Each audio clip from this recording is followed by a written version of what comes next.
Sugeng pepanggihan malih para kadang ingkang katresnan wonten channel Heru Nugroho Official.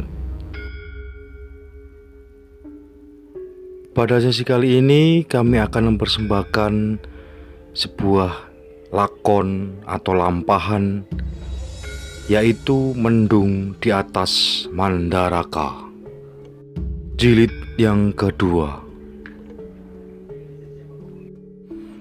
Rencana Salya adalah air mata Surdikandi.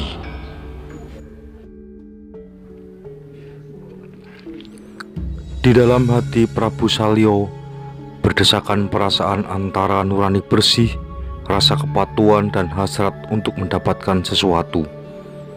Apapun cara itu, bagi Salya yang penting terlaksana. Kedua rasa yang saling bertentangan itu bergulung campur aduk. Hingga sekian lama Prabu Salya hanya duduk tegak bagai arca yang terhiasi busana. Setelah menarik nafas panjang dan menetapkan hati, berkatalah Prabu Salya kepada putranya, "Putraku Rukmoroto." "Daulat Rama Prabu," jawab Rukmoroto yang sadari tadi menunduk diam menunggu perintah dari ramandanya.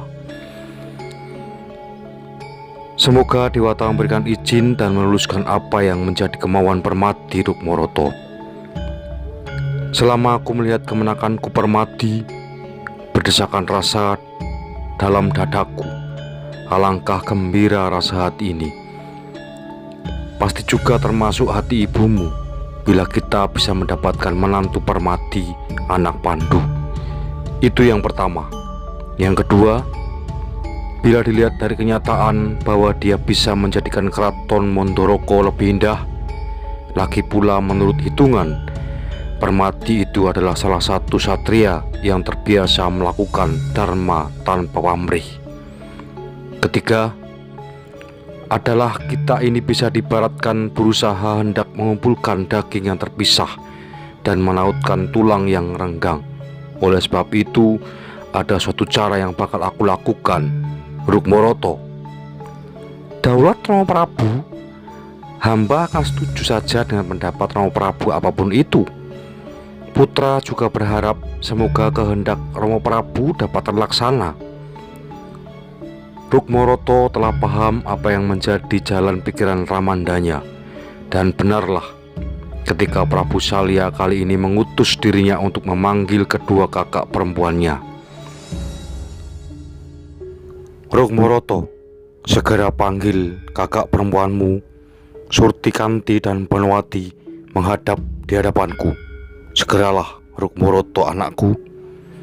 "Daulat, sendika dawuh Koko Prabu."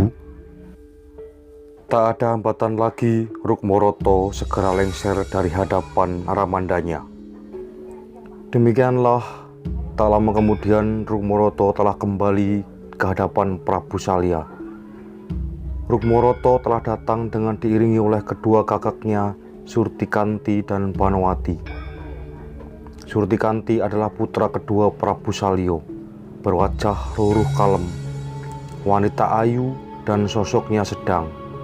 Bila berbaur dengan wanita yang berbadan tinggi, ia tidak kelihatan pendek, dan sebaliknya, bila ada di antara wanita yang berbadan pendek, ia tidak kelihatan kelewat tinggi. Kulitnya kuning langsat, bersih bening bagaikan emas yang baru saja disepuh. Dengan sedikit senyum cenderung serius, ia berjalan sebelah kanan mengiringi adik lelakinya.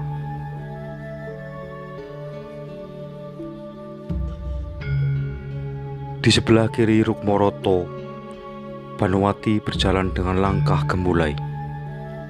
Sebagaimana kakaknya, Banowati juga mempunyai paras yang demikian cantik. Bahkan ada sedikit kelebihannya bila dibanding dengan Surtikanti. Gadis putri Prabu Salya yang satu ini memang begitu kenes dan periang. Senyumnya selalu merekah dan matanya yang bulat agak liar dan dinaungi bulu mata lentik, membuat pria siapapun yang terkena kerlingnya seakan runtuh jantungnya. Setiap ucapan yang keluar dari bibirnya terdengar begitu manja dan mengundang perhatian siapapun, baik wanita ataupun pria. Memang, putri Prabu Salya yang satu ini memiliki daya tarik kewanitaan yang begitu menakjubkan. Demikian juga selera busananya yang tinggi. Walau sebenarnya kulit beningnya dapat membuat semua warna tertata dalam sosoknya yang sintal. Dan ketika putranya telah duduk di hadapan Ramandanya dengan senyum bangga, kali ini sejenak melupakan kesedihan hatinya. Ia melihat anak-anak wanitanya seperti halnya memandang asrinya kembang-kembang warna-warni penghias istana Mandaraka. Maka kemudian berkatalah Prabu Salya, "Anakku Surtikanti dan Banowati, di samping kebahagiaan yang menggunung dalam dadaku ini melihat keberadaanmu berdua, bagimu sekalian juga aku melihat ada kebahagiaan yang terhampar di hadapanmu, seperti wujud dari turunnya wahyu sejati." Sejenak, walau baru memulai pembicaraan, Prabu Salya berhenti berbicara, memandang kedua putrinya bergantian. Surtikanti tetap merunduk, sedang Banowati dengan senyumnya memandang ayahandanya. Salya terseret ikut tersenyum melihat kemanjaan Banowati. Terusnya, "Ini tidak lain adalah bahwa aku telah menerima datangnya saudaramu Permati. Permati itu perlu aku jelaskan dulu. Ia adalah putra dari Raja Astina dahulu, mendiang pamanmu, Prabu Pandu Dewonoto."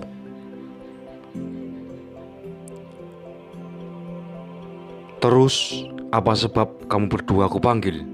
Begini, orang itu tak akan tahu kapan kebahagiaan itu bakal datang. Hari ini kamu berdua satu demi satu akan aku utus untuk mengajak mampir Permati, yang hari ini sudah mengatakan kesanggupannya mencari di mana hilangnya kakakmu Herawati. Satu-satu dari kamu berdua hendaknya bisa merayunya dengan sikap mesra kalian. Tariklah ia agar ia batal pergi mencari Herawati. Sebab menurut hitungan, masih banyak para orang yang kuat tenaganya dan awas mata hatinya yang aku anggap dapat mencari keberadaan Herawati. Tapi aku tahu watak Permati yang kuat seperti mendiang ayahnya. Pasti ia dengan teguh akan tetap berangkat mencari kakakmu. Maka gagalkanlah maksudnya. Jangan sampai Permati kukuh kemauannya. Ya kalau ia berhasil, kalau tidak, ia pasti akan malu kembali ke Mandoroko. Dan ini berarti Mandoroko bakal kehilangan perhiasan yang indah tiada terkira." Begitulah Salya telah menerangkan maksud hatinya dengan menguraikan kepada keduanya memakai bahasa yang menurutnya begitu jelas. Namun Surtikanti, wanita yang mempunyai tata susila yang begitu genap, masih meragukan apa yang didengarnya. Maka ia dengan memberanikan diri menanyakan apa maksud dari perintah itu kembali. "Romo, jadi apa yang harus hamba perbuat?" "Ajaklah Permati mampir ke keputrenmu," jawab Prabu Salya tegas. "Duh Romo, nista apa yang hamba sandang yang sudah lumrah dan sampai saat ini masih berlaku. Yang harus mendahului adalah pria, Romo. Bila ada seseorang pria yang berani mengajak pria, walau ia adalah saudara sendiri, maka..."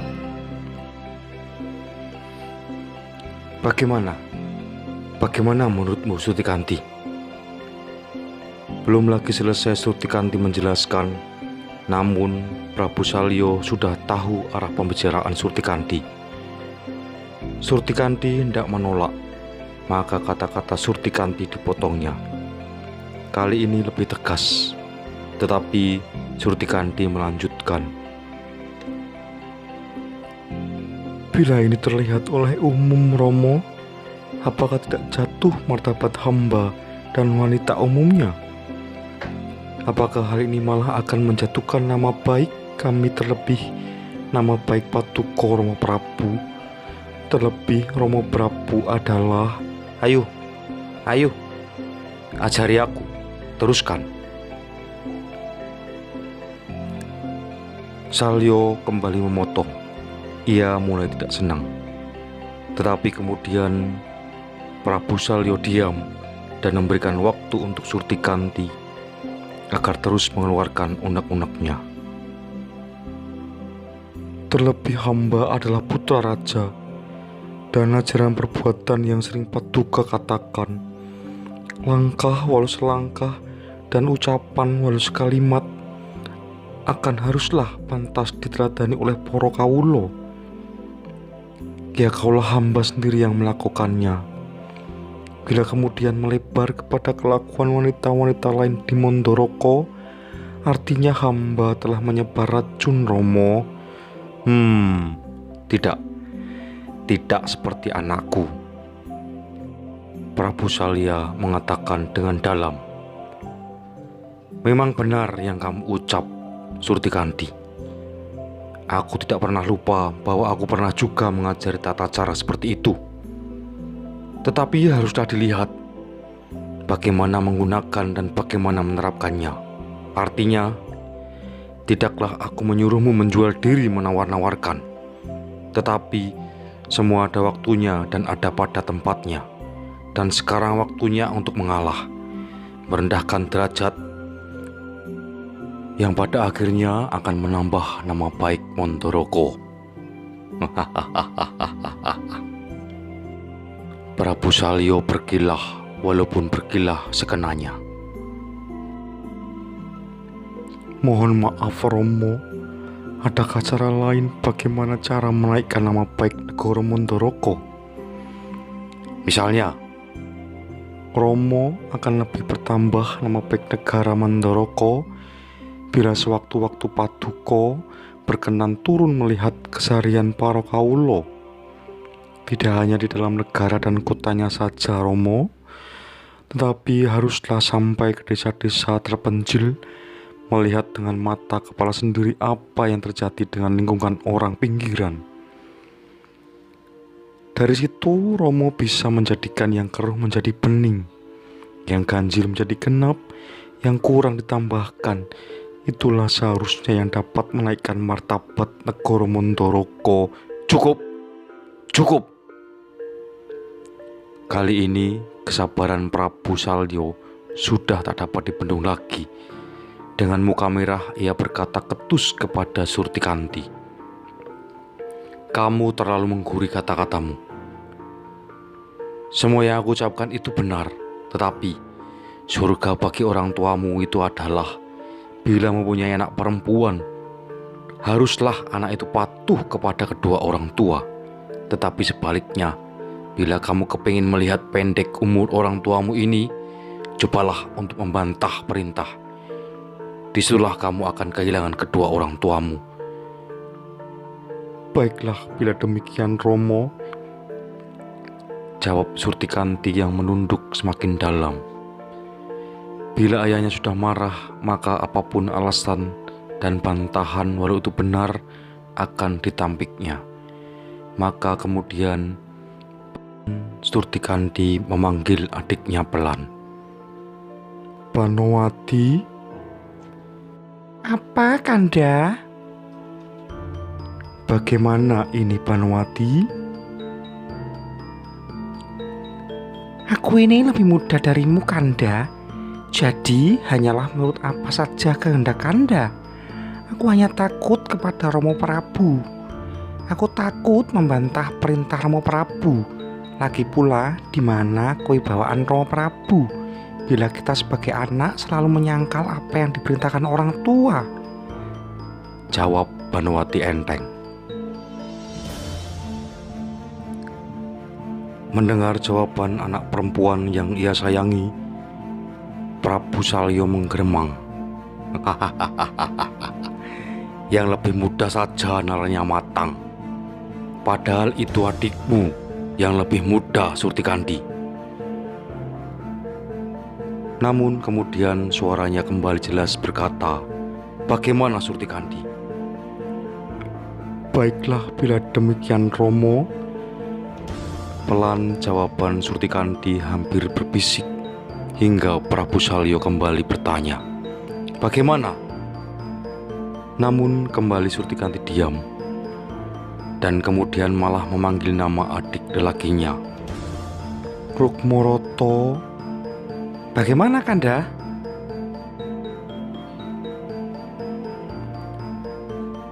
"Bagaimana? Silakan Kanda untuk menurut semua kehendak Romo Prabu," jawab Rukmoroto memotong masalah. "Baiklah Romo Prabu, hamba akan menuruti apa yang diperintahkan. Walau dengan berat hati, semua pasti akan menjadi ringan bila mengingat bahwa ini adalah perintah dari Romo dan Ibu." Akhirnya Surtikandi pun pasrah. "Nah, seharusnya begitu." "Tidak urung juga kau menurut." Tertawa dipaksakan Salya mendengar jawaban Surtikandi. Kemudian sambungnya kepada Banowati. "Banowati, dari awal sampai akhir semua pencerahan ini sudah kamu ketahui, tak satu pun yang terlewat." "Begitulah Romo Prabu." "Nah, sekarang pergilah. Mumpung Permati masih belum begitu jauh.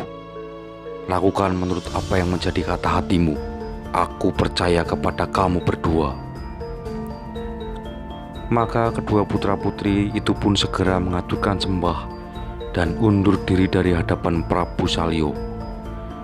Sesuai dengan perintah, maka satu demi satu dimulai dari Surtikandi mencoba untuk menggagalkan kepergian Arjuna. Sementara di luar istana, para punukawan Permadi yang lain, Semar, Garing, Petruk, dan Bagong menunggu dengan tidak sabar. Maka ketika dilihat ayah dan bendoronya Permadi nampak keluar dari pendopo, ketiganya segera menghambur ke arah datangnya orang-orang yang ditunggu. "Gong, Gong, gak seperti rencana kita ya, Gong." Ketika itu Raden Permadi melihat pemberitahuan adanya sayembara itu. Kita berempat diajak semua ke Mondoroko, tapi kok hanya mereka berdua ya yang masuk ke istana. Mereka pasti dapat suguhan, pasti melimpah ruah suguhan makanannya ya, Gong ya. Lah kita di sini hanya membaui saja sampai kita jadi semakin lapar. Boro-boro mereka ingat menyuruh orang mengantarkan makanan saja gak dipikirkan, Gong. Petruk yang kesal menumpahkan unek-uneknya yang terbawa rasa lapar yang dari tadi ditahannya. "Wah yo, semuanya kan hanya soal tebal tipisnya, Truk. Raksa kemanusiaannya ngono begitu. Makanya delok kae. Lihat itu. Semar menang wae." Semar diam saja. Sepertinya ia sudah tersedak centong. Mau ditelan susah, dikeluarkan apalagi lebih susah. Makanya lihat saja, Kang. Dia diam saja. Bagong tidak mau kalah, malah Semar disindirnya. Anak iki nek ngomong sapenake dhewe. Apa kamu pikir aku di dalam disuguhan makanan enak? Apa kowe pikir aku ning jero kuwi disuguhi makanan enak? Blagagak-gugak-gugak. Sak tulito mel. Aku di dalam itu cuma menelan ludah, ngerti ra kowe, Gong? Tahu? Yang lain pada minum seger, tapi aku nggak diberi layanan. Kali ini Semar ganti jengkel, terpancing sindiran Bagong. Kalau begitu aku nekat, Mo. Gareng ikut nimbrung bicara. Nekat macam mana? Misalnya pelayan yang meladeni kamu cegat, katakan mau kasih minum aku. Opo nyawamu hilang begitu? Nak yora to, Mo? Itu namanya ngaco, jawab Semar memutus. Tapi ngomong-ngomong, Mo, kok lama bener toh? Kembali Gareng menanyakan sebab musabab lamanya ia naik ke pendopo. Lah mestinya singkat saja, minta restu. Raden Permadi mau ikut mencari Putri Paduka Dewi Hirawati. Itu saja cukup. Tidak mau disalahkan, lalu Semar menceritakan bagaimana Permadi diperlakukan oleh Prabu Salyo dengan cerita-cerita haru di sidang tadi, tapi dengan dibumbui serba lucu. Ngerti ora kowe kalau aku dari tadi itu kelamaan di sana. Malah setelah itu, saking senengnya Prabu Salyo sama bendaramu dan aku disuguhi makan nasi kuning. Ndoke 3 butir, telurnya 3 butir. Sekarang Semar mulai ngambul ketika anaknya menelan ludah. Lambo aku ki dibagi to, Mo. Lah kamu makan di sana sendirian, terus kamu ceritakan di sini. Apa itu bukan namanya bikin orang jadi kepengin ngiming-ngimingi gitu? Itu hanya untuk aku saja, wong cuma sepiring. Tapi aku juga diberi lauk emping yang lebar, juga dilengkapi sama timun diiris-iris, timun dibumbu kemiri. Kamu gumun, kue gumun, oh aku pameri. Lah Romo malah berpantun. Apa juga dikasih buah, Mo? Oh, tentu saja aku disuguhi sama buah. Aku disuguhi monggo pertonggo jiwo, asalnya dari Kahyangan. Wah, wis. Romo ini malah cuma bikin ngiler saja. Ning, tapi Mo, manis gak, Mo, mangganya? Sekarang Gareng yang ganti nanya. Manis. Asin Ramo, tanya Bagong ngawur. Asin. Walau ngawur, Semar tetap menjawab. Mangga kui aku habis 3 butir. Semar makin menambah-nambahi bualannya.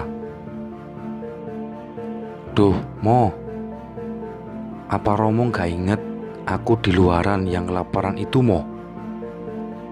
Tanya Petruk yang perutnya keroncongan.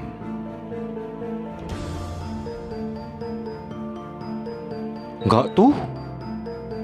Kamu juga gak dapat rezeki, juga kamu telan sendiri. Ngopo aku kelingan kowe, Truk? Loh, tapi kan aku anakmu, Tomo. Lumrahnya orang tua itu mesti ingat sama anak. Begitu kan, Mo? Emang. Tapi bagaimana sifat anaknya? Aku gak ingat kamu itu karena bagaimana tingkah lakumu. Loh, sing endi, Mo? Tanya Petruk membela diri. Yang itu, kamu itu kenduri. Orang lain diundang dioleh-oleh besekan, malah aku tok lewati. Petruk dia merasa bersalah. Pura-pura tidak bersalah, malah ia menanya lagi. Lanu Mo? Lali Mo? Terus Mo, minumannya tadi kamu dikasih apa, Mo? Ya macam-macam. Ono legen, ono segala macam air tapi. Semar pun tetap menanggapi Petruk dengan bualainya yang makin membuat mereka menelan ludah.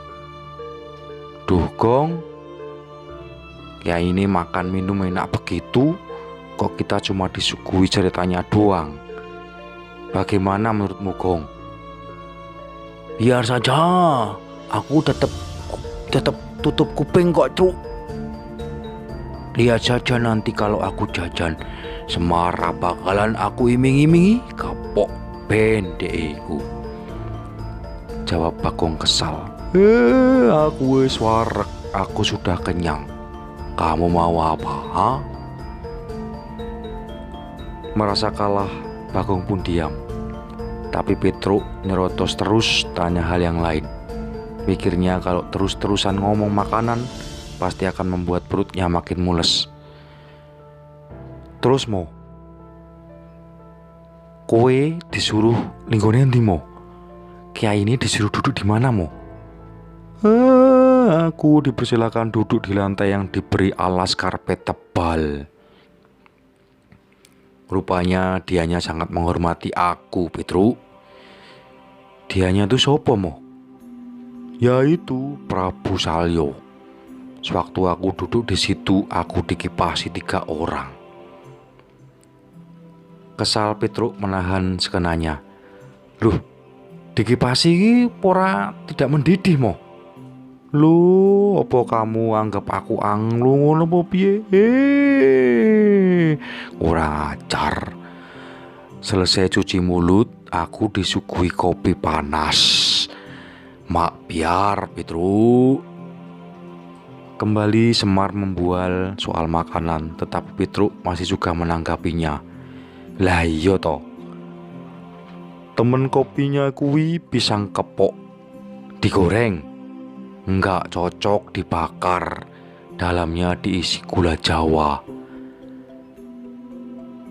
Habis piro? Entek piro mo? Cuma habis 3. Kembali Semar menyebut bilangan 3. Truk, di sekitar sini ada tempat sepi nggak, Truk? Kesel Bagong ngomong ketus. Loh, mau apa Gong? Anu, Semar mau aku rogoh wetengi. Gregeten aku di sini ndomble kelaparan malah cerita si makanan enak-enak. Tapi Semar makin menjadi-jadi. Ono meneh aku juga disuguhi lemper. Sudah kenyang begitu masih juga makan lemper. Mo? Tanya Petruk. Lah iyo, dalamnya kui isine abon. Setelah itu juga ada arem-arem. Gareng sekarang yang tanya. Apa badanmu ki bisa gerak mo nek warken gitu? Sak senengku, suka-suka aku. Ini badanku sendiri, mau bergerak ini badanku, gak juga badanku.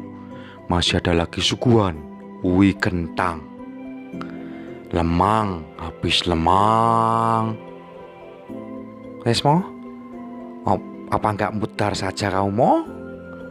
Orang gak inget anak malah kamu ameri anakmu. Kali ini Gareng yang sewot.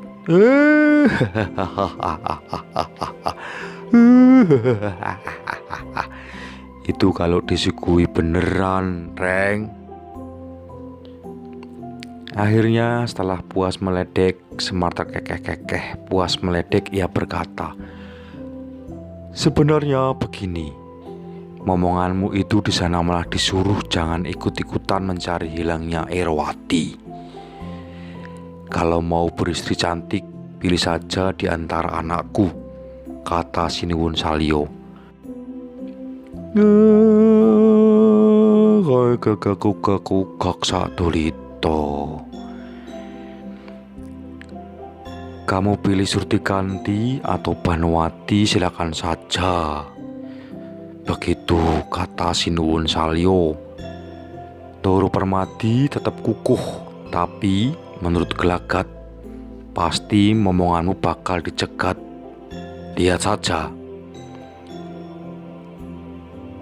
Lah, itu apa? Lah kayak sapa Doro? Itu siapa yang datang kemari mo?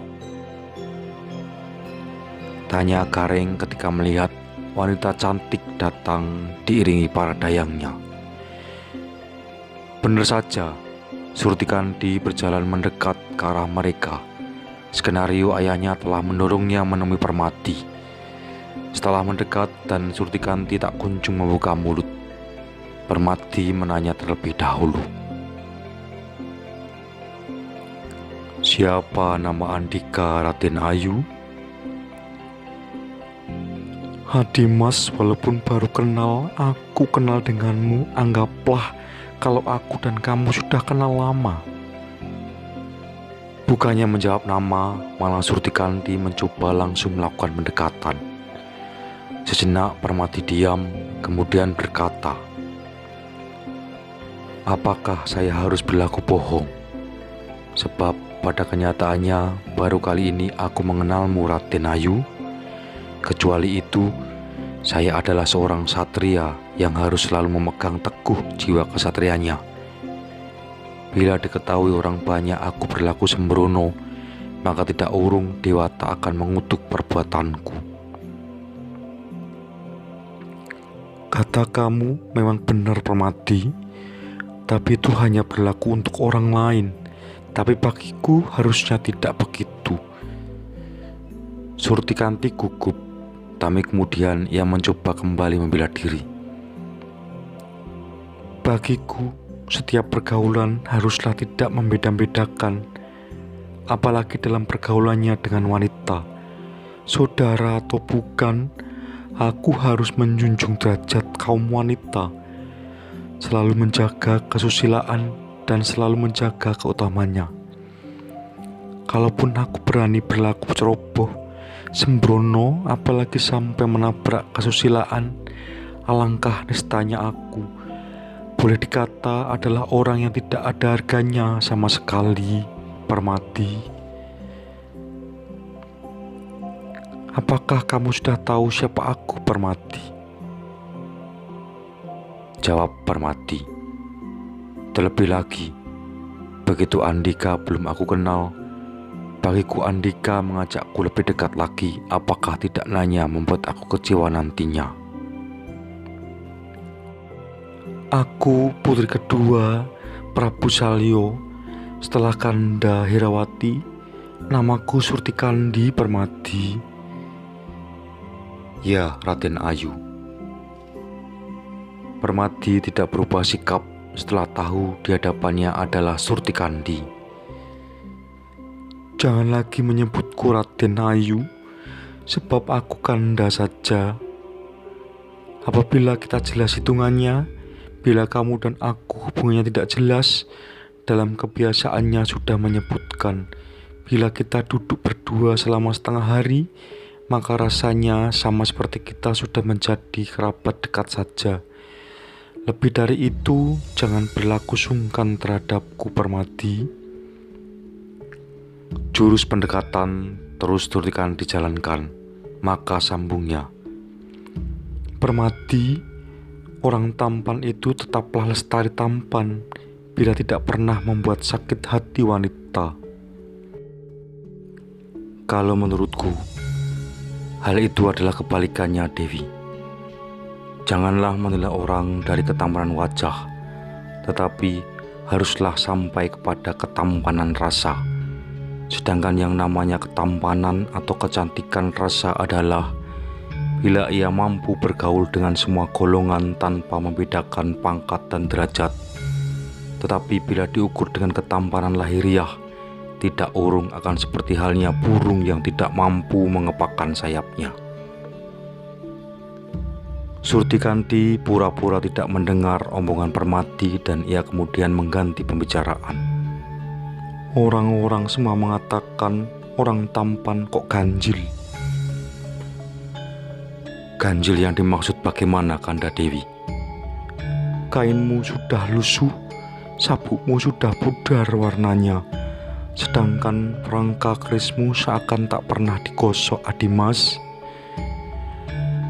Kalau orang-orang mengetahui bahwa Adimas adalah masih kerabat Mondoroko, alangkah malunya aku. Oleh sebab itu, Dimas, ayolah mampir dulu ke keputrenku, bebersihlah dan di sana akan aku suguhkan air, walau hanya seteguk. Minuman itu biarlah menjadi pelepas dahaga. Adimas juga telah aku sediakan kain pengganti, walau hanya selembar, tapi kain itu adalah kain batik yang aku buat sendiri, Dimas. Terus terang saja, Kanda Dewi, kalau ada seseorang satria yang berhenti melakukan dharma karena dari rayuan wanita, maka hidupnya akan menjadi nista. Ya, kalau kenistaan itu berlaku hanya untuk diri sendiri, kalau hal ini merambah ke seluruh keluarga, maka hal ini akan menyebabkan kesengsaraan bagi seluruh keluarga. Ya, benar, tapi ini beda, Dimas, jawab Surtikandi yang sebenarnya sudah kesal dan hampir putus asa. Tetapi ia masih ingat kepada orang tuanya, karena itu ia masih mencoba untuk bertahan. Apa bedanya? Aku ini kerabatmu. Hal seperti tadi aku katakan tidak memandang siapapun. Permati menjawab terus terang. Namun ketika melihat Surtikandi membalikkan badan, serasa ia hendak menarik ucapannya, tapi terlanjur diam ketika kemudian Surtikandi berkata terputus-putus. Nista, bener, aku ini telah aku bela-belakan pasang badan soro jiwa hanya untuk dijenguk tempat keputrenku, tetapi ditolaknya aku. Telah kau pandang aku layaknya daun kering yang sama sekali tak punya harga. Surtikandi sudah ada di dalam puncak keputusasaan. Tidak ada lagi cara baginya untuk mengajak mampir Permati. Ia telah merasa gagal menjalankan perintah ayahandanya, menggagalkan keberangkatan Permati. Hatinya menangis bahkan menjerit, namun tidak ada sepatah kalimat pun yang keluar dari mulutnya kali ini. Hanya wujud kewatakannya saja yang menandai bahwa Surtikandi begitu perih hatinya, yaitu air matanya yang butir demi butir mengalir.